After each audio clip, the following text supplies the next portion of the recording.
Care as One is committed to providing a unique virtual collaborative experience for healthcare professionals to come together to exchange information about U.S. healthcare through collaboration, conversation, and knowledge sharing.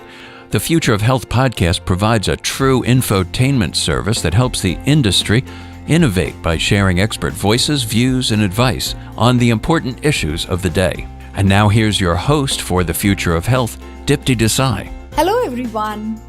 Welcome to the Future of Health with Care as One. I'm Dipty Desai, the Director of Care as One and the host of this podcast series.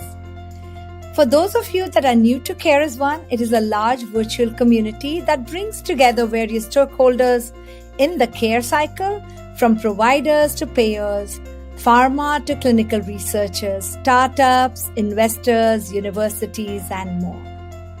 The mission of Care as One is to truly care as one by creating a connected healthcare community where the patient is at the center of care. The entire ecosystem comes together to care as one through knowledge sharing with the help of healthcare luminaries and thought leaders to discuss the challenges, the gaps, and transformations that are essential to make healthcare whole again.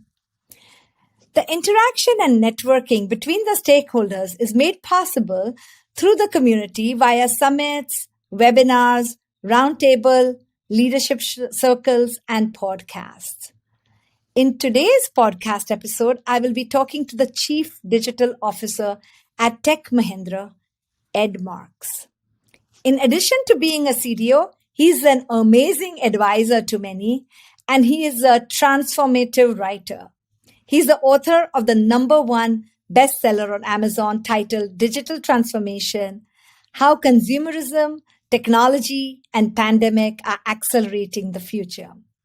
With over 35 years of experience, Ed works towards getting technology to transform healthcare to give patients a better experience. Ed, it is truly a pleasure to have you as a speaker for our podcast talk today, where you talk about healthcare digital transformation, where we were, where we are today, and where we must go. To begin with, can you tell our listeners a little bit about yourself, your role at Tech Mahindra, what you and your team work on, and also tell our listeners about the journey that brought you to where you are today?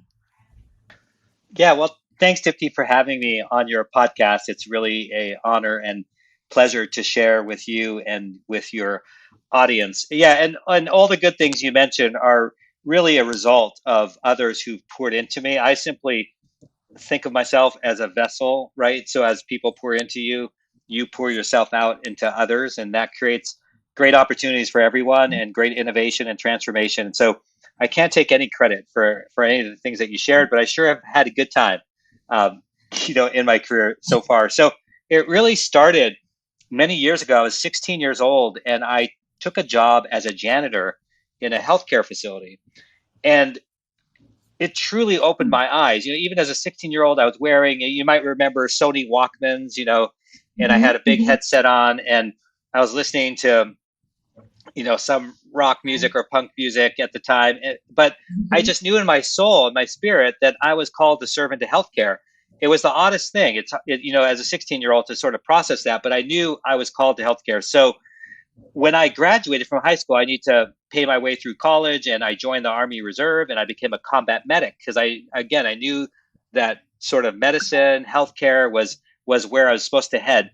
And so ever since I graduated, went off to college and things like that, I gravitated back to healthcare every time, to where I finally found my true calling. And that was, I was serving first as an anesthesia tech, and then eventually got a role in physician relations and strategy for a small hospital in Fort Collins, Colorado. And there I learned about all things clinical because I'd been a combat medic and a anesthesia tech, and now I knew strategy and business. Mm-hmm.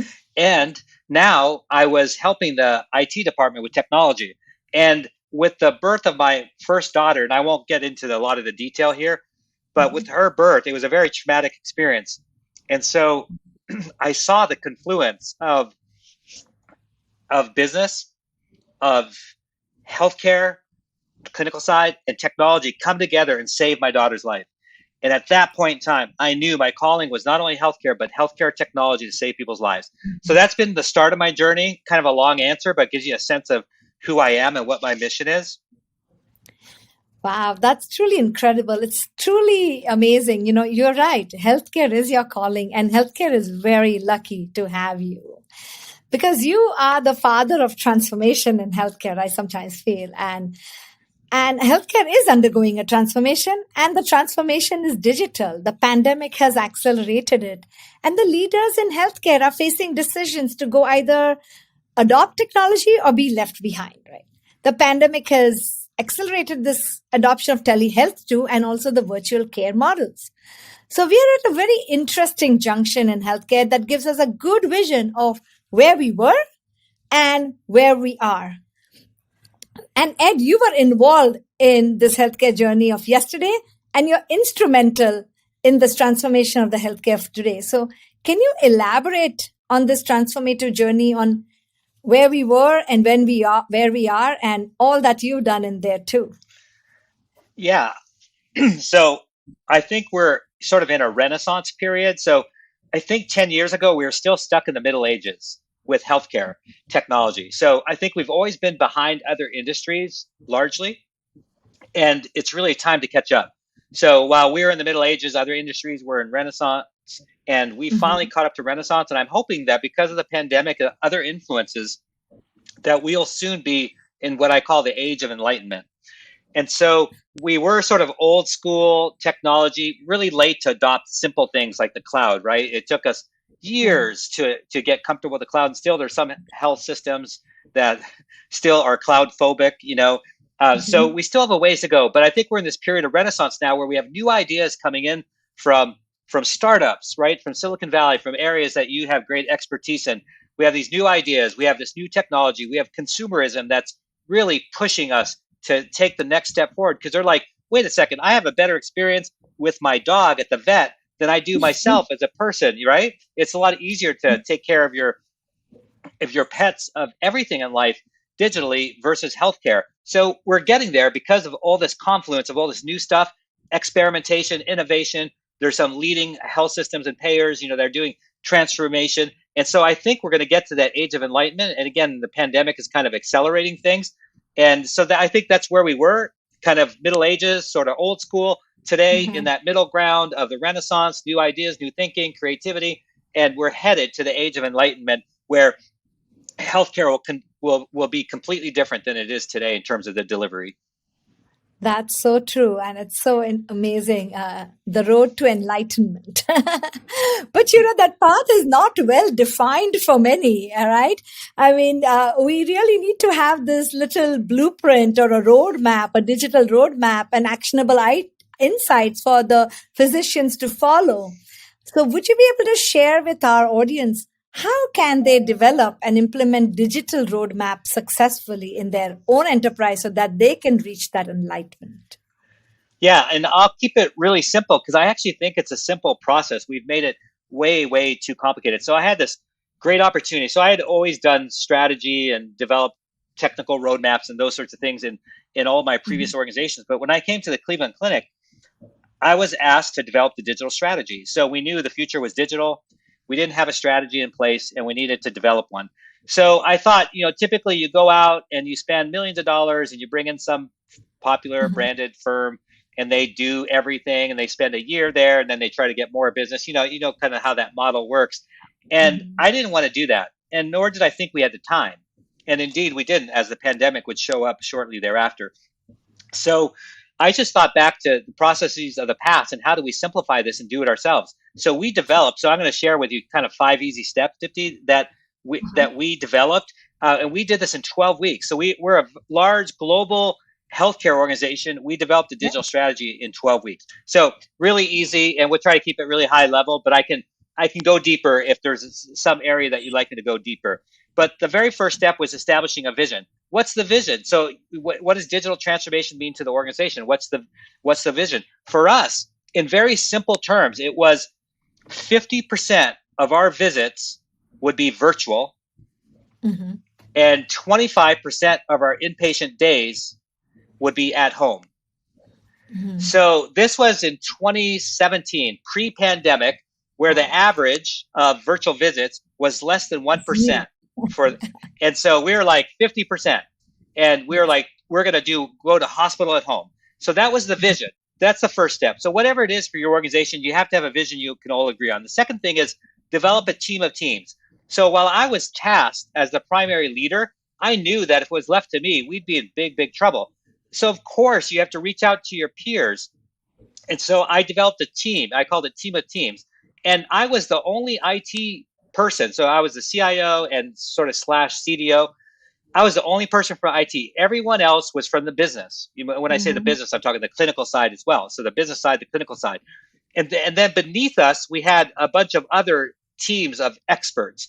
So we developed this team of team. So it wasn't one person, it was more broad stakeholders that were included because you need that commitment, you need that vision. The next thing that we did is get a variety of inputs. And again, we're doing all this in 12 weeks, what I'm describing. So you can get inputs from a lot of different places, your peers, right? So we all have peer networks.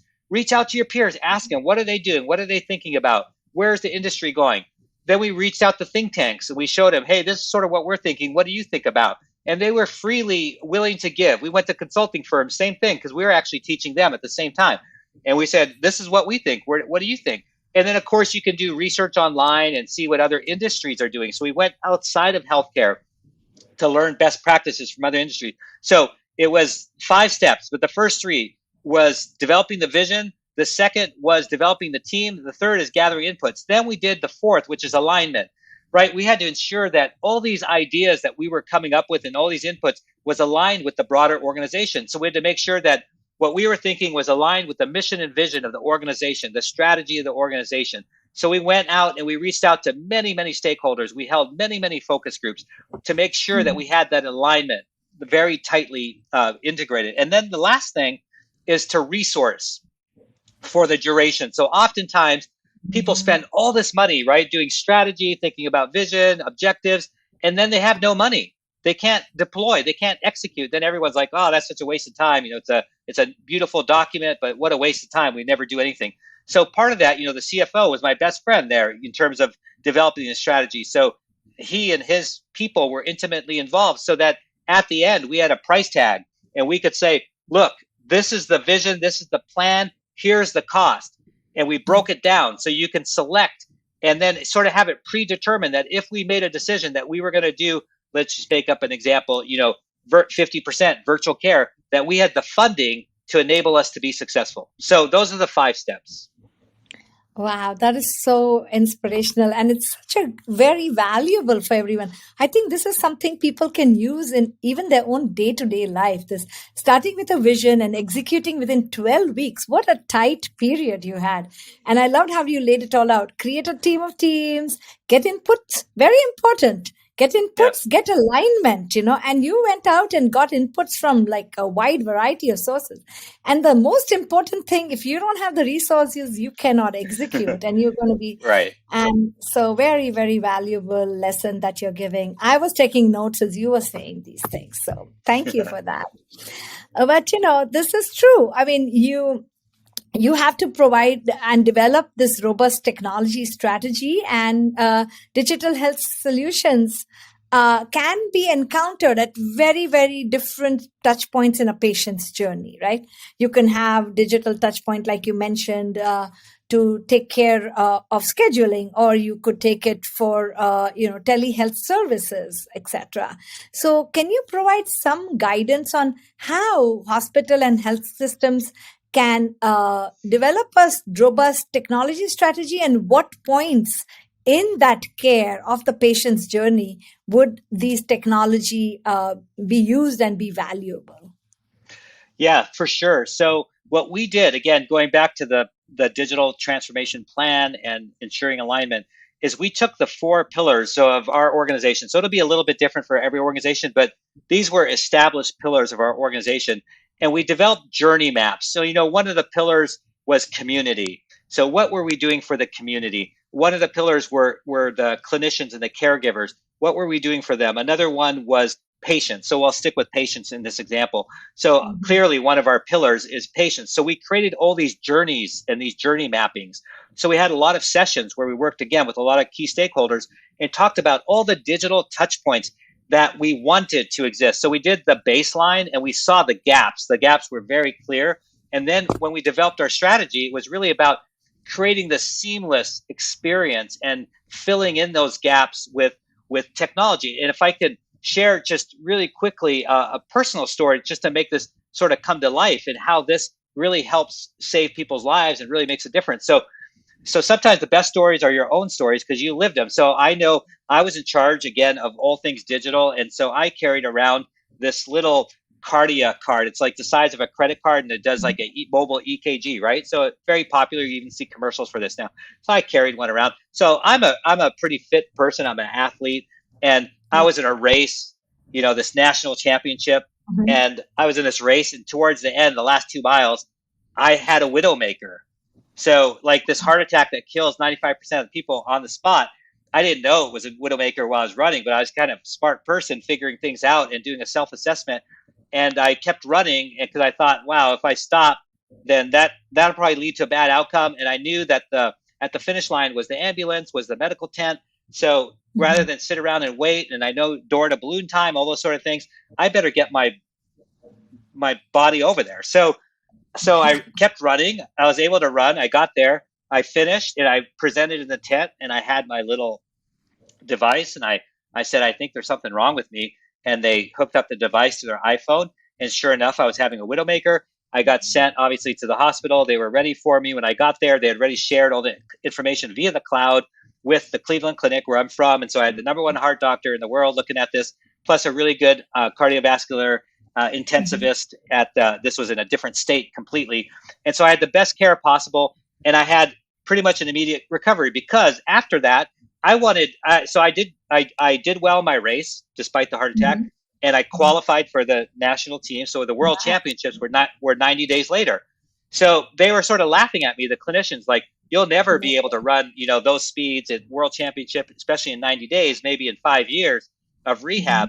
And I said, no, we can do this. We can leverage digital tools. So digital tools like my watch, digital tools like Bluetooth oximeters, pulse ox, Bluetooth blood pressure. We did all this stuff digitally. And the clinician I worked with, again, the #1 in the world at the time, this was all new to him, but he's a very interested person. So he was innovating and trying new things. And he would look at my data real time. So instead of waiting for me to come back at a follow-up visit, like at 6 and 12 weeks, where they take one measurement and based on that measurement, adjust your meds, they were adjusting my meds on a daily basis. So they allowed me to, they gave me a lot of rope and there's like, okay, you can start walking faster. You can start running. You can start staying under this blood pressure. Anyways, I tell you all this to say at 90 days, I ran for Team USA at the World Championships and I wasn't last place. I was close to last, but I finished the race. And the point I'm making is really the importance of what we're doing in the different touch points. So it's the touch points out front. Before I ever needed care, they already knew who I was because I had a digital front door. They knew me already. So when I presented in the emergency room or in the cath lab, they were able to pull my data down. They knew me. They knew my meds, everything. Afterwards, in my treatment, they knew my data real time and could adjust my meds and I'd get all this feedback digitally. And as a result, I had this miraculous recovery. So again, the story is not about, oh, he had a heart attack and look, he made the world championship. No, the story is about digital technology and how it enables that seamless experience. It helps save people's lives and increases the quality of their life. So that's how we think about it when we talk about patient journeys. Let's know the patient before they're ever a patient, while they're still just a citizen of your community, and then help them stay healthy. And you can do all this with digital touch points. And then if they do need you, and hopefully they never do, but if they do, you can give them digital tools that ensure that they have the finest experience possible. That's so true. Like everything in life, we need to be proactive in our healthcare. And you brought out a very important point. Patients have data too that we can use, that healthcare can use to really make that chronic condition or this life-altering condition, in your case, manageable with better outcomes. So, Yes. I mean, you're truly a visionary, and I'm so happy that you were there to help this transformation along. Like you said, we went from the pre-cloud era to the cloud era during your time, and hopefully, there'll be more coming. So we'll talk about that Yes. later. But your journey has been transformative for healthcare, and you've been there for 3 decades. You mentioned so. As our listeners, and many of them are in the health and hospital systems, is there something that you can share about, like maybe the three best practices or advice that you can give to today's hospital leaders? Yeah. So as you can tell, Dipti, I'm not short on words, but I try to be succinct for your audience. One is you've got to take risks. So I find that people who serve in healthcare are risk adverse. And there's reasons for that, right? Because we're dealing with people's lives and we don't want to hurt anyone. We've all taken an oath, right, to do our very best and not to hurt anyone. So I understand that. But that doesn't mean you can't take calculated risks. And I think we've been so risk adverse that we've retarded our transformation. We retarded the opportunities for growth. So if there's, like you said, three things. One is take more calculated risks. So, Mhm. and risk, if you haven't been fired or if you haven't been reprimanded, you're probably not doing your job. I always tell people that. I said, you should be reprimanded. I don't want anyone ever to be fired, of course, but if you haven't been at least reprimanded a few times, you're not doing your job. So you need to push the envelope a little higher. The next is to have this vision and passion and energy about what you do. I never Mhm. want to serve in an organization or for someone or have on my teams people that are passionless or visionless or energyless. So passion, when you have passion and you have vision, it develops passion. When you have passion, it creates energy. And so you need to have that because it does all sorts of things. It propels the organization forward. People will follow you. And it sort of leads to the third thing, which is, and this might be kind of surprising answer because none of this is about technology, but it's grow leaders. So your job as a leader, I believe my number one job as a leader is to grow leaders, is to multiply myself. So there's Mhm. 19 CIOs today, and I share this not out of uh, pride, but I share it because I want to give you real examples. I'm not just talking theory with you; I'm talking reality. So there's 19 CIOs today in healthcare. Well, 18 are in healthcare. One is at the zoo. He became a CIO of the zoo. He got tired of healthcare, but that used to report to me. And Mhm. so that's the most gratifying thing because now they're in these other organizations Mhm. replicating what they learned when we were together, and they're helping transform those organizations, which ultimately lead to saved lives.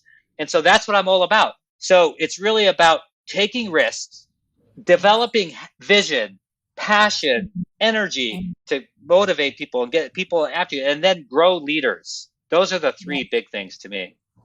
And I think you're right. I mean, you have grown so many leaders. I think we should all rightly call you the father of CIOs in the healthcare system. and along with the healthcare system comes the payer system, right? I mean, these two have to work hand in hand, and they're tangoing half the time, trying to figure out like how to share the costs, how to manage costs, etc. So they also play a very pivotal role in today's transformation of the healthcare sector.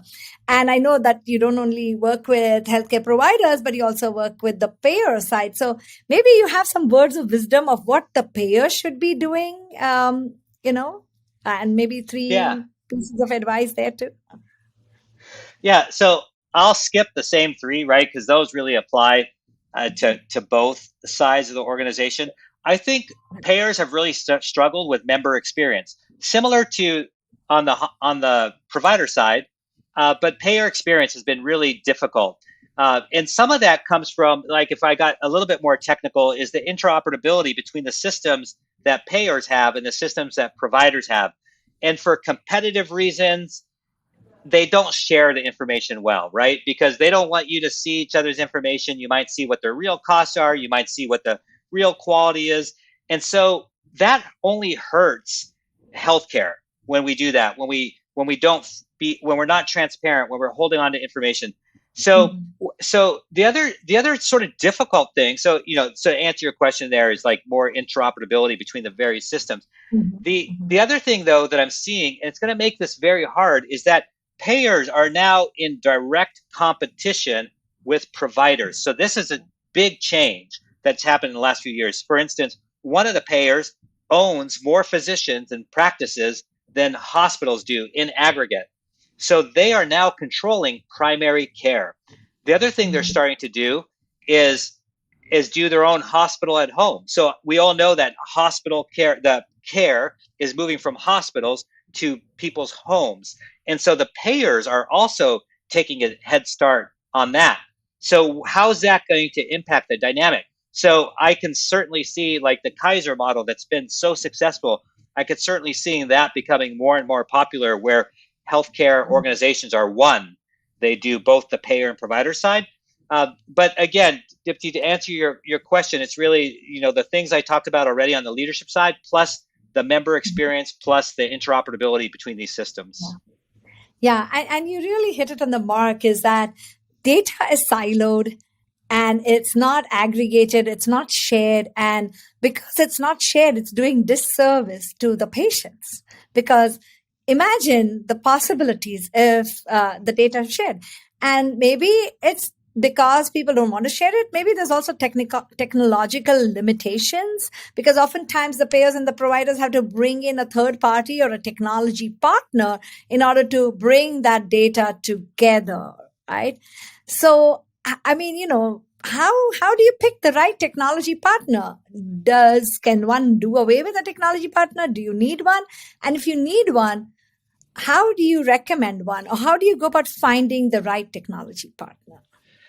Yeah, I'm a big believer in partnership. I don't think that any one organization can do it all or should do it all. In the past, right, we were wanting to do all the cybersecurity ourselves, all the data center work ourselves, and then you'd go and visit these organizations, and the sunk costs that they have in cyber and in hardware assets, in a physical building, is astonishing, and it's like a big weight around their neck now.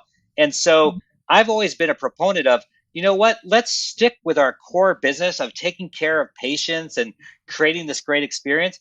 And anything that's a commodity, or that someone can do better, or definitely for less price but higher quality, that should all go to a partner. So I've always been big into developing partnerships. And when I talk about partnerships, it really is a win-win for both organizations. And we don't have time, but I could certainly have gone into many, many examples where we did that. And so the things that I always looked for, one was, and it depends on the size of your organization, right? So not all of these will be applicable.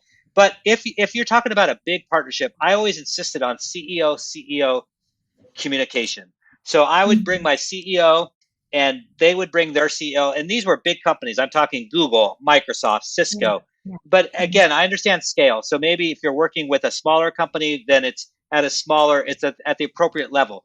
But these are supposed to be big transformative partnerships. The CEOs have to be engaged, because that ensures you get the resources we talked about earlier. And it also lets everyone in both organizations know that when we say that we're moving to this particular technology to achieve these particular goals, everyone is more apt to fall in line and not try to push back so much, or not try to go do an end around, or start something with a niche provider. So that's one thing, is that executive engagement.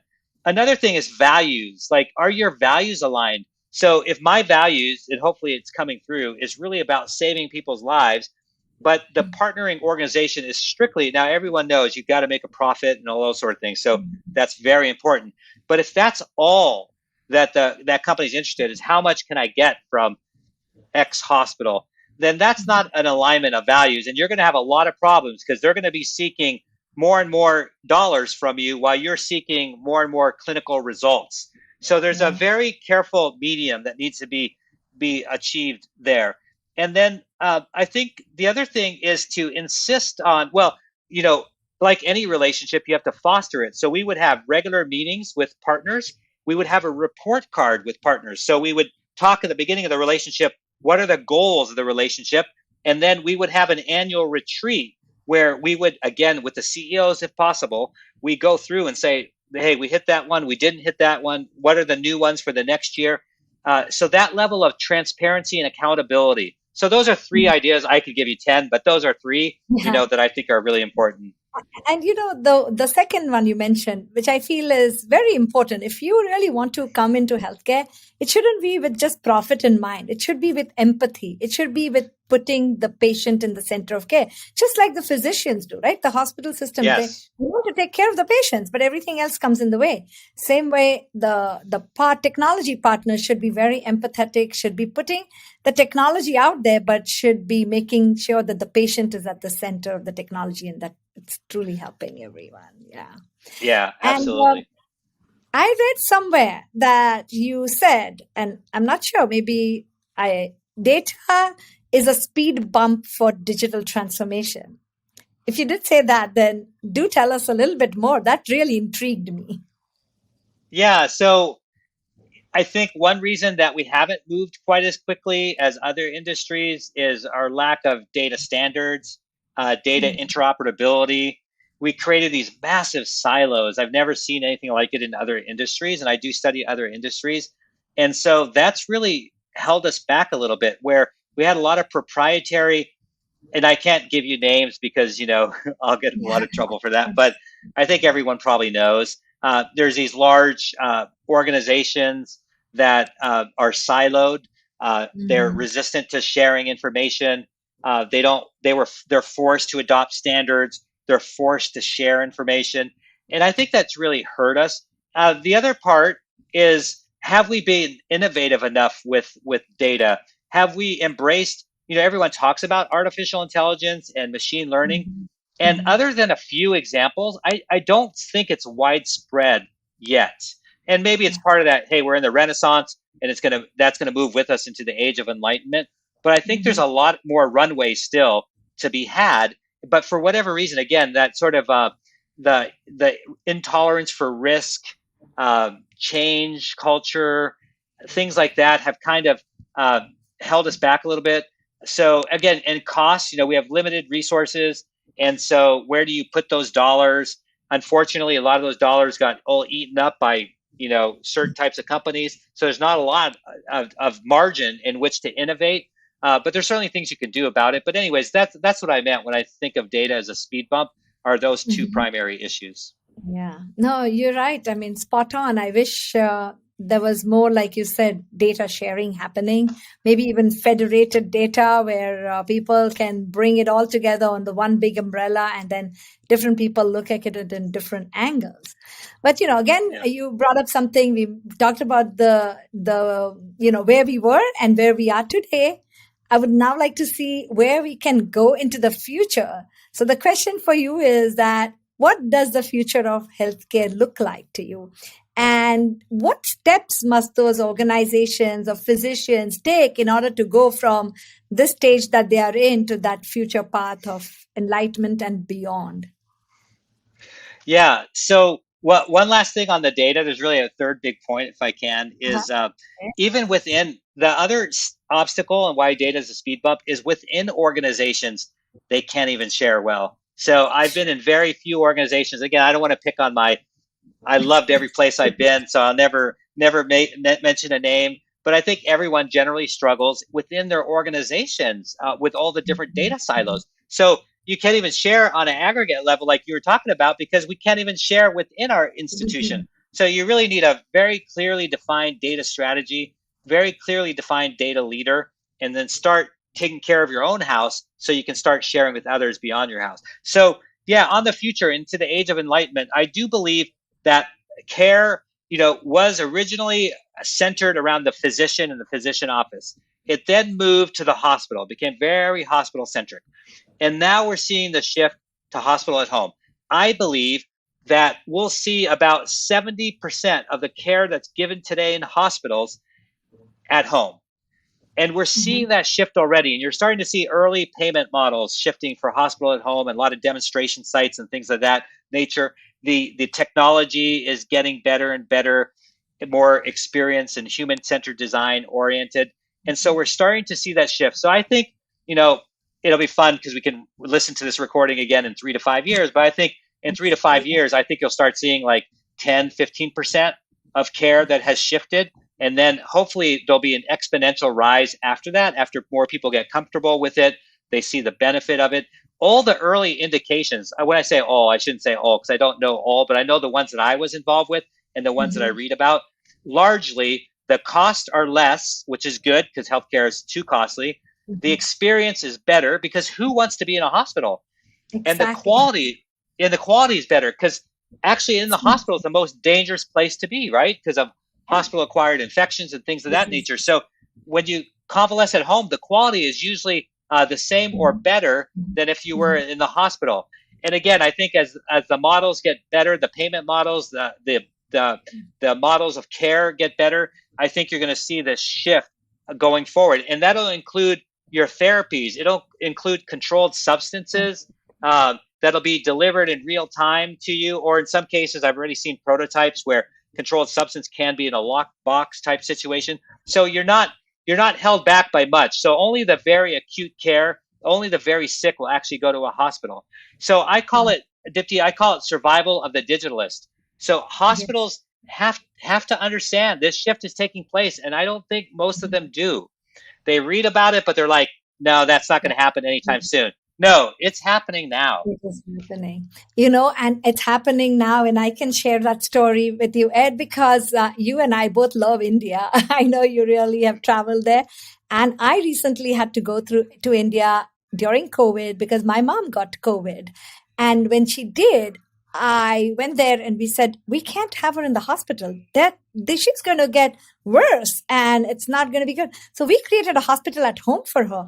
We brought in the oxygen cylinders, the pulse ox, the monitoring, the everything, the nurses 24/7. And it was possible. All the gadgets were there and she had the care she needed. The doctor was just a telecall away. And it was possible in India. Technology exists. It should be possible here. I understand US is a little bit more regulated than where India is, but really the outcomes, like you mentioned, are so much better and everyone is happier. That anxiety goes down of being in the hospital. So Yeah. that's incredible. I'm looking forward to that day when we have that hospital at home being a commonplace scenario and you only go to the hospital in really serious cases like you mentioned. And so, I mean, we have very limited time now. So I just wanted to add the one last question that, you had an incredible journey behind you. And I think you'll still have an incredible journey left ahead of you. I'm really looking forward to learning more and interacting more and more with you. And some of the things you've done is groundbreaking, but I'm sure that there have been challenges, right? Like you mentioned, there are always challenges, but you can take those challenges and turn them into positive outcomes.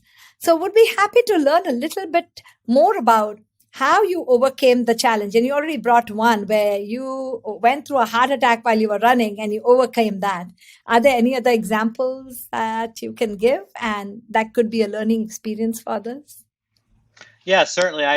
We that would be a whole nother podcast. Talk about all the mistakes that I've made along the way because I've made a few. I think one might be uh, pushing too fast. So I talk about risk taking, and I'm a big believer in it. I still do it, and I still push my organization. And you have to really understand the dynamics around you to make sure that you don't push too far. So, like I do a lot of mountain climbing, and one thing I learned from this in Swahili when we were doing Kilimanjaro was a phrase called pole pole, which means slow, slow. And the point that the guides were making, they were like, Ed, you will reach the top. We have no doubt that you will summit, but your team will not at the pace that you're going. And the goal is for all of you to make it. So pole pole. So when they saw me going a little too fast, pole pole. And so it's become a phrase, in my life. It's like, okay, together, slow, we all make it. And so I remember that. So that's not an excuse though, not to push the organization and to adopt the pace that they are comfortable with. But you need to figure out that good balance. So I think that was yeah, a key learning for me that I've picked out along the way. Another one early on is I always thought that everyone should have healthcare experience. So I would only hire people who had healthcare experience. And then I was always wondering, why weren't we growing or why weren't we pushing boundaries? Why why were we sort of limited like all the other healthcare systems? Then one day I realized, hey, it's because we're all insular. We're all from healthcare. Let's hire for diversity. And I mean diversity, not just in industry, but I mean Yes. in every part of who we are. Because if you have a bunch of Ed Marxes, you're in big, big trouble because it's going to be very small focus, right? So you want people that look different than you, that come from different industries than you, and that makes a powerful team. And I wish I would have learned that a little bit earlier. I know it now, so I'm very intentional about the type of teams I hire. I always make sure I get someone from outside of healthcare. I always make sure no one looks just like me because I want the most powerful team because together, when you have all these differences, you can create something very unique. But if you're all very similar in background, education, you know all the stuff I'm talking about. You won't be as creative. You won't be as innovative. You won't be as transformative. You're really limiting yourself. So that's another lesson I learned along the way. No, truly, truly inspirational and great insights and I would say philosophy for people. Like one of them is slow down. I mean, I'm truly passionate and energetic and all about you. And it's very hard for me to slow down too, but I think it's a very important lesson for all of us to learn, right? And together we can achieve a lot more than solo going really fast. So, but thank you. Yes. Thank you, Ed, for taking this time to chat with us today and for sharing your knowledge on healthcare, digital transformation, on where we were, where we are today, and where we must go in order to have successful outcomes. This was truly remarkable session, and I'm sure your advice is going to stay with us, at least definitely with me and the listeners that we have throughout the transformational journey that healthcare is having and that we are also going through. And to the audience that we have out there, thank you for listening. Don't forget to check the show notes for links to resources and contact information related to today's show. And also stay tuned for more Care as One podcasts and discussions on trending healthcare topics that you care about. Send in your suggestions on speakers and topics, and we will try to address those too. And if you wish to join our Care as One community, you can sign up at community.careasone.org to post your thoughts and network with peers. I'm Dipty Desai, and thank you for listening to me, and I hope you have a great rest of the day.